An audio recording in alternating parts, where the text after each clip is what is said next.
Hey guys, what's up? Demon Dog here, and today I'm gonna tell you the 10 things I like about metal.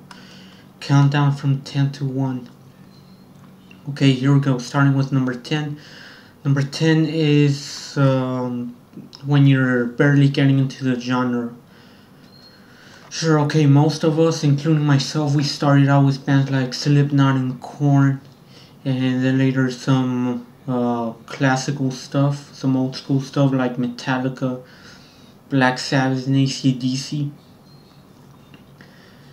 And as time went by, we started growing out of most of the bands we listened to, and started listening to more of the heavier stuff, the different stuff. We've listened to more thrash metal. Instead of just Metallica, we've also listened to Slayer, Sodom, Anthrax, Exodus, Destruction, Creator, and so on. And sure, we've also listened to some different stuff, symphonic metal, for example. We've listened to Epica, Delain, Xandria, Serenia, Unsun, Serenity, Nightwish, of course, and Leaves Ice, I guess, and also some other more different stuff. Folk metal like Insufferum, Eluvite, and Equilibrium. Equilibrium, I think that's how their name is. I don't really know. So yeah, that's the fun thing about it. While we started listening to those bands who, by the way, they're not as cool as those bands I mentioned just now. They helped get us into metal, and sure, okay, we might have grown out of most of the bands. Some of them we might listen to them from time to time, but hey, I mean, um, sure, you can bash on them all you want because they suck and all that stuff. But what's good about them is that they help get people into metal. Okay, number 9 is listening to something different. By this I mean that, okay, sure, there's the everyday pop songs and hip hop songs that you hear in the radio and you're already sick and tired of them. And sure, your mom's driving you to school and stuff like that. She has the radio on and they're playing some Rihanna. You could just put on your goddamn earbuds, listen to some Angelus Apotrito or whatever it is that you listen to, whatever metal band you like. That's not in the radio. That's not something you hear every day. You can, just put on your earbuds and start listening to the awesome shit while your mother or your father, whatever, is listening to the typical Katy Perry and Rihanna. Okay, well, number 8 is having fun.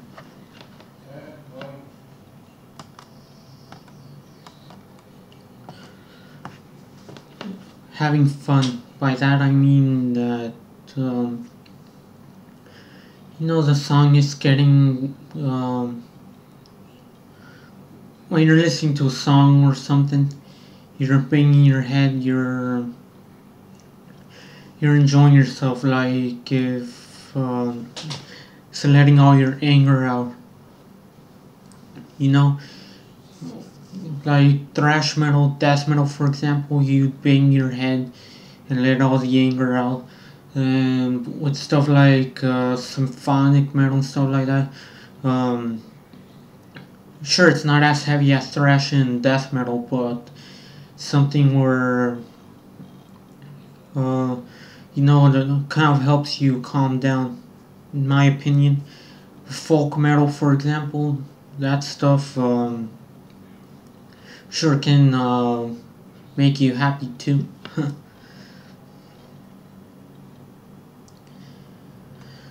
And yeah, also the um, concerts and the festivals. Well, I'll get to that later. But that's also a part of having fun. But I'll go into the concerts. I'll go into details about the concerts later. Okay, number 7 is giving and receiving recommendations. You can talk to any metalhead wherever you find them. They're gonna tell you the bands they like, and you tell them the bands you like, and you're recommending them some stuff. Let's say one of them's a big fan of thrash metal. He also likes death metal. The other one's a big fan of death metal, and he also likes thrash metal.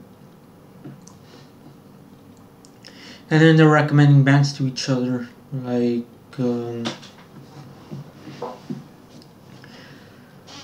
for example, saying like the thrash fan is like, oh, you like thrash metal too? Well, check out Angelus Apatrida, check out Evil, and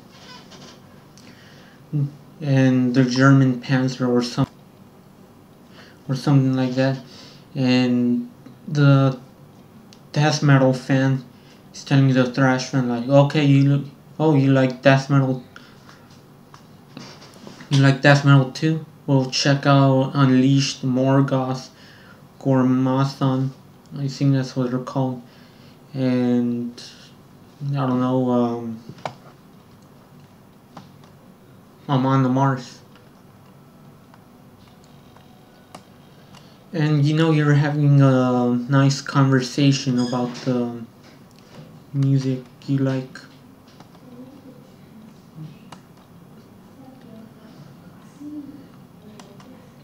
Okay, number 6, meeting people at concerts and or festivals. Now this one's really awesome because if you're a metal fan like me, and you live in a town where you're pretty much the only metal fan, the only loyal fan of metal,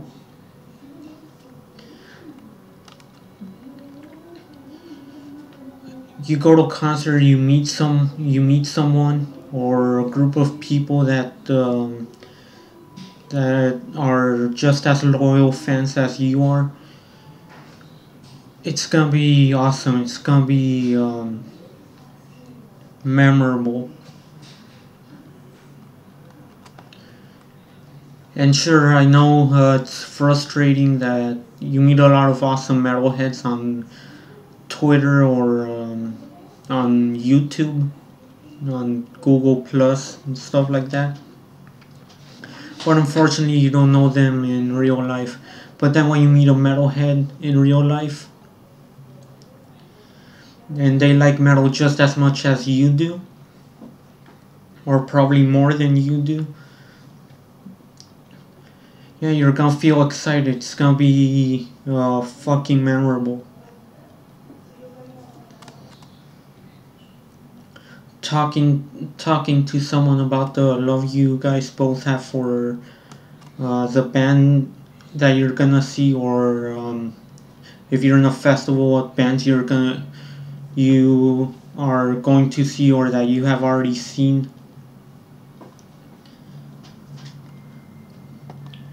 stuff like that. And who knows, maybe then one day you and that fellow metalhead could get together and you know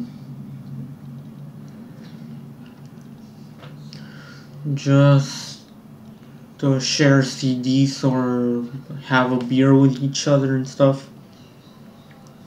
Okay, number 5 is concerts. Hell, they're really different from pop concerts, and since the fans are very loyal, and they've liked the band ever since they could remember. They're gonna know every song, not every song literally, but they're gonna know almost every song. They're gonna be singing along to it. It's not gonna be like in a pop concert where everyone's gonna get excited for the number one hit, or because they're all fucking twerking on the stage. And sure, there's has much more of a lively environment. And okay, this is gonna sound like if I have too much pride and stuff like that, but I feel like saying this. There's no pussies. There's people who are excited, people who don't really give a fuck. They just want to have a good time and enjoy the band they went to see. You have people drinking beer. You have people yelling, fist in the air, headbanging, all of that other good stuff.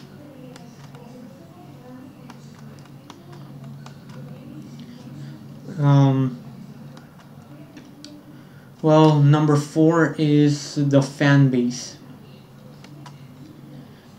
The fan base, because I mean, like I said, they're very loyal. Many of them are willing to do anything to go see the band they want. There was even a guy who sold his car just so he could see Slayer. I mean, and that to me is really fucking loyal. And sure, they save their money and all of that other stuff just so they could see their favorite band, and they also buy their merchandise and all.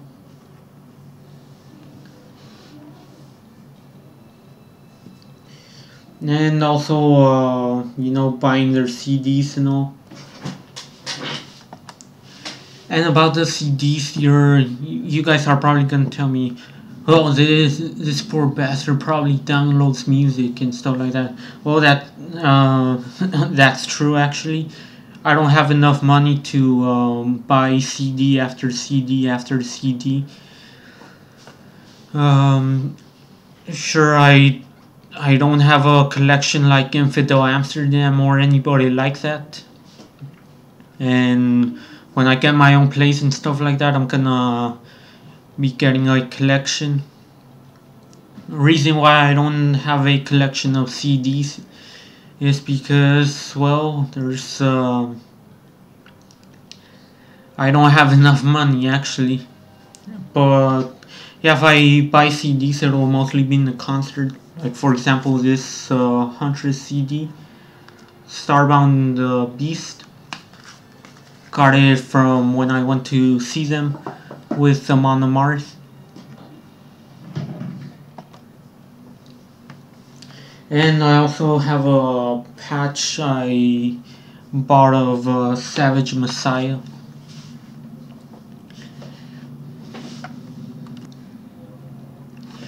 And sure, okay, I may download the music, but I enjoy them, and I show my support by going to their concerts, and that's if I can go to the concert, and also buy their merchandise. Like I said, posters, T-shirts, and all that stuff. Okay, number 3 is the feeling of listening to it, the feeling of listening to metal. I mean, I don't know about you guys, and you guys are probably gonna tell me pussies for. I'm sorry, you guys are probably gonna call me a pussy for saying this, but hey, when I listen to metal, it makes me feel alive. Actually, it makes me feel strong. Like for example, when I go lift weights, and I'm listening to a metal song, um, it makes me tolerate the pain of lifting weights for a while, and it makes me go on even faster on the cardio. Because me on the cardio, if I'm doing it without music, I'll just go in a slow pace. But when I have a metal song on, I go faster.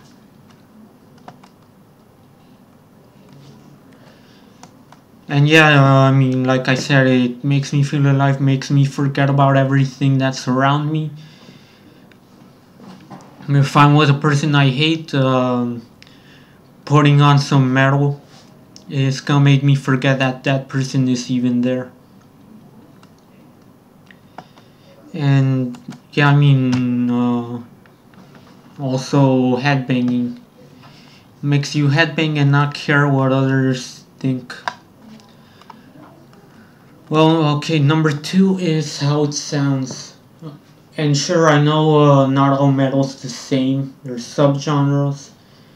There's folk metal, symphonic metal, thrash metal, doom metal, death metal, grindcore, brutal death metal, blackened death metal, and the list goes on.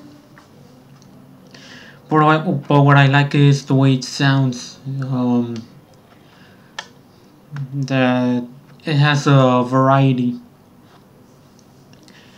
And sure, folk metal, for example, you hear a banjo, you hear a flute, a violin, and stuff like that. But aside from that, you also hear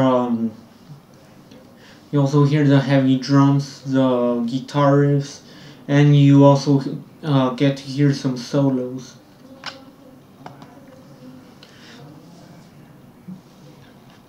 And well, number 1 is the variety. Um, sure, okay, for those of you who are like, yeah, I don't know, metal's alright, but I don't know, it's too loud, it's too, and all that stuff. Sure, if you don't want to go with the extreme stuff, then there's other things you can listen to. You can listen to some symphonic metal, or some power metal, or some folk metal. And that's actually pretty awesome. And also, if you like the extreme stuff, and let's say you've already listened to a lot of thrash metal, you want to listen to something else, then yeah, just listen to some thrash metal. Thrash metal, melodic thrash metal, death metal, blackened death metal. You know, stuff that's a little different. And to open your taste some more, you could, have bands of other subgenres. Or, for example, your playlist have a mix of everything. When I go work out, I have a playlist, and the playlist has everything. First, I'm listening to a thrash song, then a symphonic metal song, then later some more thrash, then some folk and death metal, and then I'm jumping on to other things and stuff like that. So it's awesome. And that, my friends, is the 10 things I like about metal. Hope you liked it. If I messed up a lot on talking, or if I talk too slow, I'm really sorry about that. Alright, so yeah, I'll see you later, and as always, keep it metal and keep rocking.